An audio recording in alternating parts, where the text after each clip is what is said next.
नन्ही लीसा एक जिज्ञासु बच्ची थी जिसका दिल आश्चर्य से भरा हुआ था।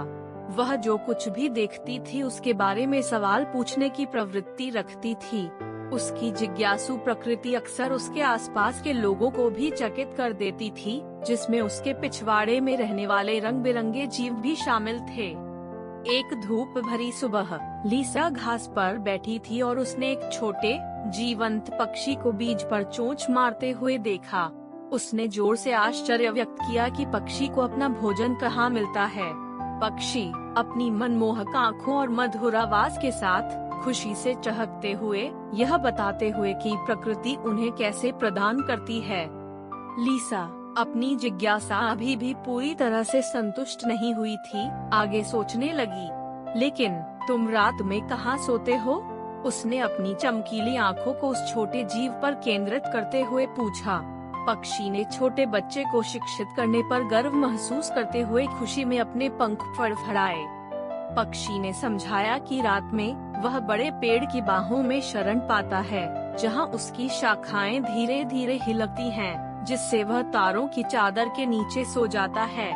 यह केवल सोने की जगह नहीं है, बल्कि एक घर है जो उसके दोस्तों और परिवार को आश्रय देता है। लीसा ने ध्यान से सुना। उसकी कल्पना पेड़ों के बीच पक्षी के जीवन की तस्वीर बना रही थी। जिज्ञासा से उसका मन गूंज रहा था। उसने पूछा, क्या वहाँ ऊपर इतना डरावना नहीं है, इतना ऊंचा और अकेला? पक्षी ने समझदारी से सिर हिलाते हुए उस सुरक्षा के बारे में गाया जो उसे महसूस होती है। पक्षी ने बताया कि ऊंचाई से उसे दुनिया का नजारा मिलता है, एक ऐसा नजरिया जो जमीन से नहीं पहुंच सकता। जैसे जैसे हल्की हवा शाखाओं को हिलाती है, वह कहीं और से ज्यादा सुरक्षित महसूस करता है, प्रकृति की गोद में, जहां डर कहीं नहीं पाया जाता। उसके शब्दों से प्रेरित होकर लीसा का चेहरा समझ से चमक उठा। उसने पक्षी को धन्यवाद दिया और देखा कि वह उसके साथ साझा की गई बुद्धि को लेकर वापस आसमान में उड़ गया। उस पल में लीसा को एहसास हुआ कि प्रकृति में सब कुछ कितनी खूबसूरती से आपस में जुड़ा हुआ है।